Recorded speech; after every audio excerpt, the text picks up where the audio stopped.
Bismillahirrahmanirrahim. Alhamdulillah ala ni'amihi wa fadlih alladhi amarana birridha ala qada'ihi wa ikhtiyarih. Ashhadu an la ilaha illallah wahdahu la syarika lahu fi uluhiyyatihi wa rububiyyatihi. Wa ashhadu anna sayyidana Muhammadan abduhu wa rasuluhu khairu khalqih. Sallallahu wa sallama ala sayyidina wa maulana Muhammadin nuri arsyih wa ala alihi wa ashabihi wa dzurriyyatihi wa atba'ih, amma ba'du. Yang kita hormati dan kita cintai para habaib, para alim ulama, muhibbin, hadirin, hadirat, rahimakumullah. Pertama-tama kita memanjatkan puji dan syukur kehadirat Allah Subhanahu wa ta'ala yang telah mengumpulkan kita bersama-sama di majlis yang penuh berkah ini. Dan semoga Allah selalu mengumpulkan kita di dalam tempat-tempat kebaikan dan takwa. Kemudian kita juga mengucapkan, menghaturkan puji dan syukur kehadiran Allah Subhanahu wa ta'ala yang mana sampai saat ini kita masih digolongkan dalam golongan orang-orang yang menuntut ilmu. Dan kita mohon doa kepada Allah agar sampai akhir hayat kita dimasukkan dalam golongan orang-orang yang menuntut ilmu. Salawat dan salam tidak lupa kita haturkan kepada junjungan kita Nabi besar Muhammad sallallahu alaihi wasallam dan kepada seluruh keluarga, para sahabat, zurriyat dan pengikut beliau sampai hari kiamat nanti. Para muhibbin rahimakumullah, al-hikmatu tasi'ata asyrata minal hikamil ataiyah. Qala al-imam Ahmad ibn Athaillah as-Sakandari rahimahullah wa nafa'ana bi ulumi. Hikmah yang ke-19 dari al-hikam, berkata Al-Imam Ahmad bin Athaillah As-Sakandari rahimahullah, la tatlub minhu ayyukhrijaka min halatin liyasta'milaka fima siwaha palau aradaka lasta'malaka min ghairi ikhraj. Yang artinya, janganlah engkau meminta daripada Allah bahwa Dia mengeluarkan engkau dari satu keadaan agar Allah pekerjakan engkau pada keadaan yang lain. Jikalau Allah menghendaki engkau, niscaya Dia pekerjakan engkau tanpa melalui menuntut dikeluarkan. Itulah kurang lebih artinya hikmah yang ke-19 ini. Adapun penjabarannya adalah idza kana al-mar'u ala halatin la tuwafiqu gharadahu la yanbaghi lahu ay yuridal khuruja minha binafsihi bi ayyatluba minhu subhanahu ay yukhrijaha minha li'anna hadha min at-takhir 'ala Allah subhanahu wa ta'ala bal yanbaghi lahu husnul adab ma'ahu wa isaru muradihi ala ikhtiyarihi. Apabila adalah seorang hamba atas satu keadaan yang mana keadaan itu tidak sesuai dengan yang dimaksudnya. Apabila kita berada pada satu keadaan yang kada sesuai dengan keinginan kita, maka tidaklah patut, tidaklah layak bahwa menghendaki seorang hamba tadi keluar dari keadaan itu dengan dirinya sendiri, dengan bahwa dia menuntut dari Allah bahwa Allah mengeluarkannya dari keadaan itu, karena ini merupakan dikti atas Allah Subhanahu wa ta'ala. Bahkan sayogianya semestinya bagi dia berbaik adab beserta Allah dan mengutamakan apa yang dikehendaki Allah atas pilihannya itu sendiri.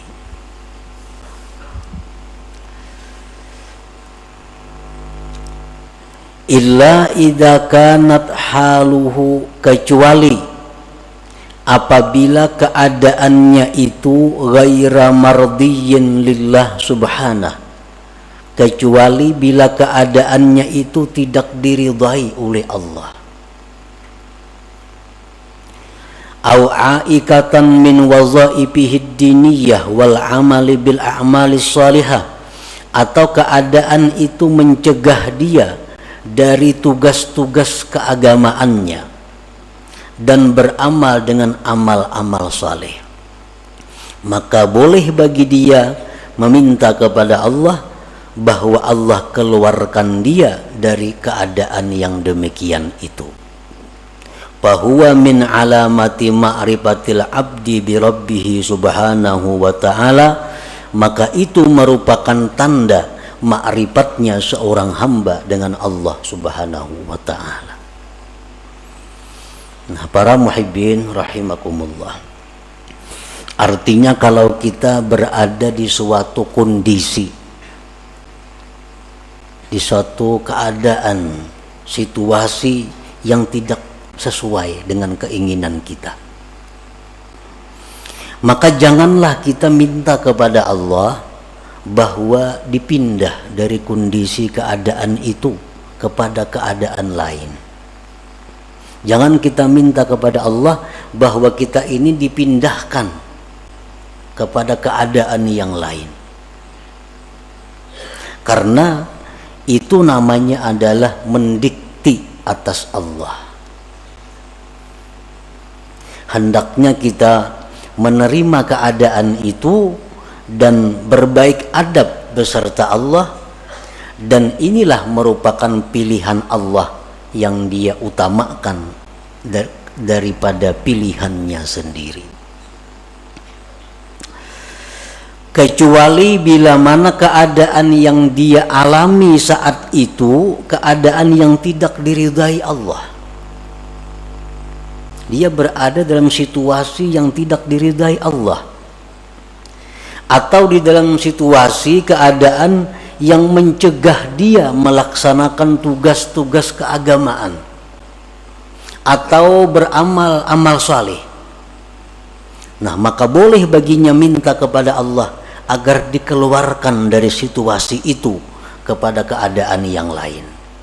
Nah, itulah tanda orang yang makrifat dengan Allah subhanahu wa ta'ala.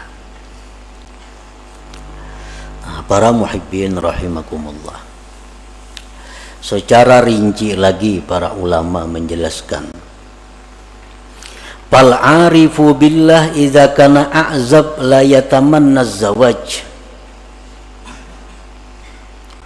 Orang yang sudah kenal dengan Allah itu, apabila dia tidak mempunyai pasangan, baik bujang, duda, janda,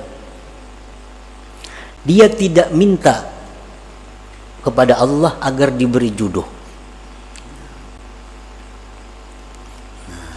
Ini orang yang arif dengan Allah. Inya ini bujang atau duda atau janda, kada berpasangan lah. Nah itu ngarannya satu keadaan. Ini keadaannya bujang, keadaannya kada balaki, kada begini. Inya kada minta kepada Allah agar diberi jodoh, kada minta.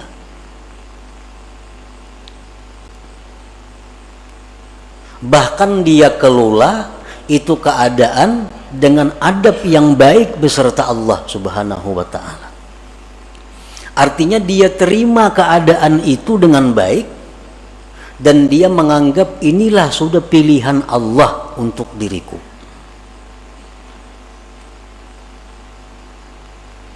Nah, kecuali keadaan itu, keadaan membujang atau kada berpasangan tadi sudah mengganggu dia daripada ibadah kepada Allah. Sudah mengganggu dia untuk menjalankan tugas-tugas wirid-wiridnya. Orang kada berpasangan, banyak godaan-godaan, timbul kadang-kadang pikiran syahwat. Nah, dan keadaan itu terus mendesak sehingga membuat dia gelisah, membuat dia sembahyang kada khusyuk lagi, membuat wirid-wiridnya terlantar karena menahan godaan-godaan ini. Nah, kalau sudah demikian halnya, dia boleh minta kepada Allah agar diberi pasangan hidupnya. Nah, selama ibadahnya teratur baik, selama dia bisa menjaga diri dari hal-hal yang diharamkan, dia tidak akan minta jodoh kepada Allah, karena itu menganggap sudah pilihan Allah yang terbaik bagi dirinya. Nah, itu contoh orang bujang atau duda janda nang ma'rifat kepada Allah Subhanahu wa ta'ala. Jadi kada minta jodoh lawan Tuhan, apalagi mencari jodohan manusia ke situ kamari. Lawan Tuhan aja kada minta jodohnya.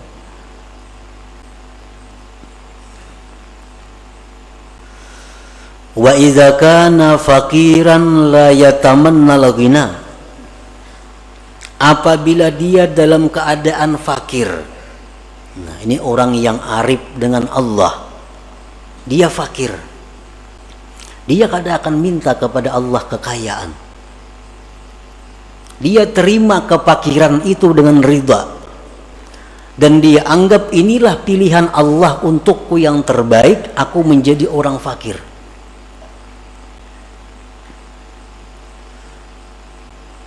Nah, kecuali apabila sudah kefakiran itu membuat dia terganggu ibadah kepada Allah, apabila kefakirannya itu sudah menghalanginya berbuat amal-amal yang saleh, nah maka di saat itu dia bisa memohon kepada Allah agar dipindah daripada orang fakir menjadi orang yang berada atau orang kaya.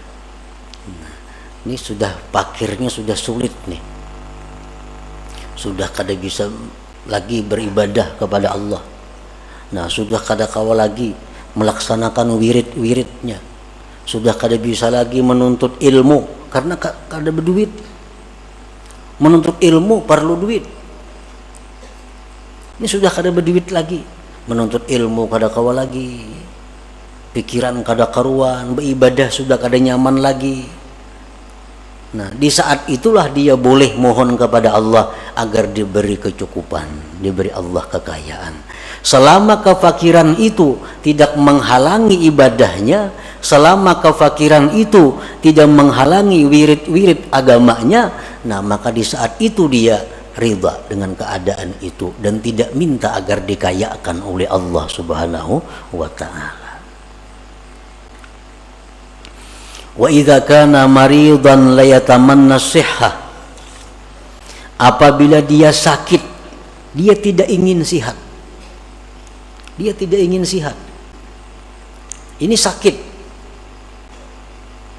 Tapi dalam keadaan bisa melaksanakan tugas-tugas keagamaan, bisa beramal saleh, sakit ini tidak akan diusahakan untuk disembuhkan, dan dia tidak akan minta kepada Allah kesembuhan.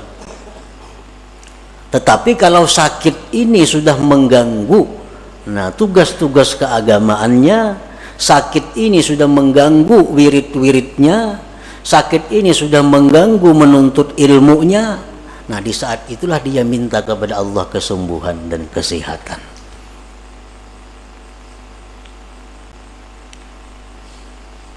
Nah demikian antara lain contoh-contohnya. Kalau kita dalam keadaan dan keadaan itu tidak kita senangi, keadaan itu tidak kita ingini, maka diamlah kita pada keadaan itu, ridhalah pada keadaan itu, jangan minta keadaan lain kepada Allah. Kalau kita masih bisa beribadah kepada Allah, kalau kita masih bisa melaksanakan tugas-tugas keagamaan kita, nah, itulah tandanya orang yang ma'rifat dengan Allah Subhanahu wa ta'ala.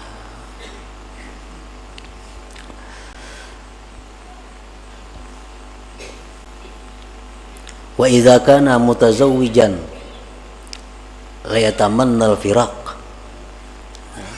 Kalau dia ini berpasangan, kalau dia mempunyai suami, dia mempunyai istri, dia tidak akan minta bercerai kepada Allah selama dalam berpasangan itu tidak mengganggu ibadahnya kepada Allah, selama tidak menghalangi untuk ketakwaan kepada Allah. Ini beisi bini nang sulit diurus. Ada kadang-kadang manusia diuji Tuhan dengan itu. Ada si bini-bini beisi laki nang susah, nang sulit diurus. Nah ini satu keadaan. Selama keadaan itu tidak mengganggu ibadahnya kepada Allah, selama keadaannya itu tidak mengganggu tugas-tugas keagamaannya, dia tidak akan minta berpisah, dia tidak akan minta bercerai karena ridha dengan keadaan itu. Nah tetapi kalau keadaan seperti ini sudah membuat seorang istri menjadi durhaka, kalau keadaan ini sudah membuat seorang istri jadi berdosa, nah maka seorang istri ini boleh minta kepada Allah agar dicarikan jalan keluar untuk bercerai dengan suami itu. Nah demikian pula suami, kalau sudah keadaan istri demikian membuat suami ini maksiat kepada Allah, membuat suami ini kada bisa lagi beribadah karena bini macam-macam. Nah di saat itulah suami minta kepada Allah diberi jalan keluar agar bisa bercerai dengan pasangan ini. Nah, para muhibbin rahimakumullah, karena tidak sedikit seorang istri gara-gara suami dia menjadi maksiat kepada Allah, dan tidak sedikit seorang suami gara-gara istri jadi maksiat kepada Allah. Dan ini sudah terjadi sejak zaman Rasulullah Sallallahu Alaihi Wasallam. Ada salah seorang sahabat yang begitu hendak mati kada bisa mengucap la ilaha illallah. Kenapa sebabnya? Oh ternyata si sahabat Nabi ini seringkali menyakiti hati ibunya gara-gara mengutamakan istrinya. Nah ini istri yang membawa maksiat kepada Allah. Kalau kita sudah punya istri macam ini, hendak berbuat baik lawan ibu bapak, sarik. Nah, hendak memberi kuitan, sarik. Nah ini membuat maksiat. Padahal kedudukan orang tua kita lebih utama daripada istri. Untuk seorang laki-laki, untuk seorang laki-laki kedudukan orang tua lebih utama daripada istri. Kalau istri menghalangi demikian, berarti ini istri membawa maksiat. Nah di saat itulah dia minta kepada Allah agar diberi jalan keluar untuk meninggalkan istri itu. Nah demikian pula istri. Ini suami menyuruh ikam pakai pakaian ini, pakaian yang dilarang agama, kada dituruti sarik laki ini. Ikam mustika ini, ikam mustika itu, perintah-perintah laki ini bertentangan lawan agama. Nah, berarti ini istri dalam keadaan yang tidak diridai Allah. Kenapa? Karena menuruti laki jadi maksiat lawan Tuhan. Kadang menuruti sarik na laki. Nah, di saat itu seorang istri boleh minta kepada Allah agar diberi jalan keluar berpisah dengan suami itu. Nah, para muhibbin rahimakumullah. Jadi fal aqil ya'rif anna gharada khalqihi ala ibadatu wal ma'rifah kama qala Allah ta'ala wa ma khalaqtul jinna wal insa illa liya'budun. Fa ayyu syai'in ya'uqul ibadah wal ma'rifah yatlubu minallahi ta'ala ay yukhrijahu minhu wa ma la fala. Orang yang berakal dia mengetahui bahwa tujuan diciptakannya dia itu untuk ibadah. Orang yang berakal itu mengetahui bahwa tujuan Allah menciptakan dirinya itu untuk mengabdi kepada Allah. Allah berfirman, tidak aku ciptakan jin dan manusia melainkan untuk menyembah, mengabdi, beribadah kepadaku. Nah, maka sesuatu apapun yang menghalangi ibadah dan ma'rifat, maka dia akan minta kepada Allah dikeluarkan daripada keadaan itu. Nah, para muhibbin rahimakumullah. Jadi Allah menciptakan kita ini adalah untuk beribadah kepada Allah. Dan kita kada bisa beribadah kepada Allah kalau kada punya sarana dan prasarananya. Allah sediakan kita ini usaha. Allah sediakan kita pekerjaan. Allah sediakan kita macam-macam. Untuk apa? Agar semua itu membawa kepada ibadah. Nah, itu tujuan hidup yang diketahui oleh orang yang berakal. Lalu apapun pekerjaan, apapun keadaan yang menghalangi tujuannya itu ibadah, dia akan mundur dari keadaan itu dan berpindah kepada keadaan yang lain. Nah, ini orang yang berakal. Jadi tujuan hidup ini bukan kita berdagang, bukan. Tujuan hidup belaki, bukan. Tujuan hidup babini, bukan. Tujuan hidup berusaha, bukan. Nah, usaha suami istri itu hanya jalan untuk beribadah kepada Allah. Kalau semua ini menghalangi ibadah, berarti mesti ditinggalkan, dicari jalan yang lain. Nah, para muhibbin rahimakumullah. Nah, disitulah kita merenungi, disitulah kita disuruh tafakkur. Apakah selama ini aku hidup hanya untuk dunia atau aku hidup untuk ibadah? Bila mana aku hidup untuk dunia, berarti aku menyalahi kudrat diriku, fitrah diriku. Bila aku hidup untuk ibadah, berarti aku di jalan yang benar. Nah, jadi silahkan berdagang, silahkan berusaha, tapi ingat, usaha ini diciptakan Allah untuk ibadah. Nah, silahkan bergaul, silahkan berkawan, asal semua itu membawa kepada ibadah. Nah, jadi apapun pekerjaan, apapun keadaan yang menghalangi kita ibadah, itu mesti kita ditinggalkan, mesti kita tinggalkan kalau kita tidak ingin rugi di dunia dan akhirat. Jangan sampai kita ini dilalaikan oleh hal-hal yang sifatnya duniawi. Ya ayyuhalladzina amanu la tulhikum amwalukum wala auladukum an dzikrillah wa may yaf'al dzalik fa ulaika humul khasirun. Hai orang-orang yang beriman, Allah menghitab kepada orang beriman. Nang kada beriman kada diurus Tuhan. Ujar Tuhan, janganlah melalaikan akan kamu, harta kamu, anak kamu daripada zikrillah. Artinya jangan sampai kita mengurus harta, kita mengurus anak, kita lupa kepada Allah.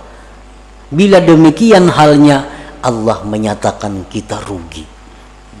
Kalau sudah Allah menyatakan rugi itu, ya rugi yang sebenarnya. Bujur-bujur rugi artinya. Nah, itu artinya Allah bukan melarang kita mengelola harta. Allah bukan melarang kita mengelola anak. Tetapi yang dilarang Allah, jangan sampai itu melalaikan kita daripada zikrillah, daripada mengingat Allah. Karena mau urus harta kada tersembahyang, karena mau urus harta sembahyang taqadha, karena mau urus harta kada tersembahyang sunat, karena mau urus harta kada tersembahyang tahajud, karena mau urus harta kada sempat menuntut ilmu. Nah, ini yang dikatakan rugi, ujar Tuhan. Ayo urus harta, 10 bisi perusahaan, Allah kada melarang. Tapi sembahyangnya aktif, wiridnya tabaja, menuntut ilmunya jalan. Itu yang dimaksud dengan ya ayyuhalladzina amanu la tulhikum amwalukum wala auladukum an dzikrillah. Walhasil selama kita mengejar atau menuntut atau mencari dunia, lalu kita ketinggalan satu kali zikrullah, itu sudah rugi. Sudah rugi. Kenapa? Karena zikrullah yang sekali kita ucapkan itu kekal. Kekal, arti sampai akhirat bisa kita nikmati, bisa kita dapatkan manfaatnya. Sedangkan harta yang kita urus mati-matian ini, begitu kita mati, kita kada akan bisa dapat menikmatinya. Nah, itulah yang dikatakan Nabi Sulaiman alaihissalam. Begitu Nabi Sulaiman ini pawai dengan kekayaan-kekayaannya, rakyat berkata, wah alangkah untungnya Sulaiman, alangkah hebatnya Sulaiman punya harta sedemikian.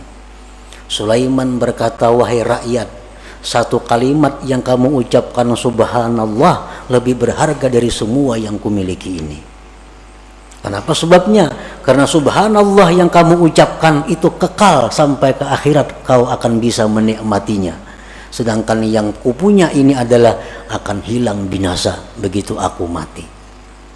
Nah, jadi artinya berapapun besarnya keuntungan yang kita dapatkan daripada mengejar dunia, tapi kita ketinggalan satu perbuatan taat, itu sudah dikatakan Allah khasirun, rugi.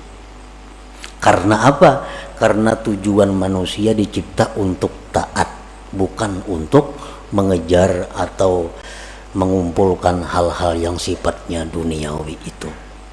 Nah, para muhibbin rahimakumullah, itulah sebagian dari apa yang dimaksud dalam hikmah yang ke-19 ini. Mudah-mudahan Allah Subhanahu wa taala memberikan taufik hidayah kepada kita sehingga kita bisa mampu mengamalkan apa-apa ilmu yang diberikan oleh Allah kepada kita. Ila hadratin Nabi sallallahu alaihi wasallam, al-Fatihah.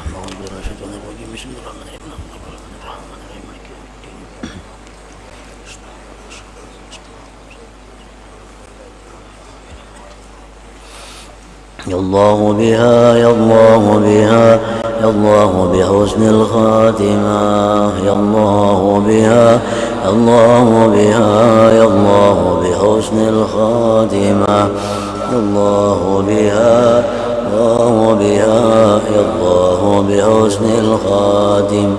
فيا أيها الرجل منه شفاعة صلوا عليه وسلموا تسليما. اللهم صل وسلم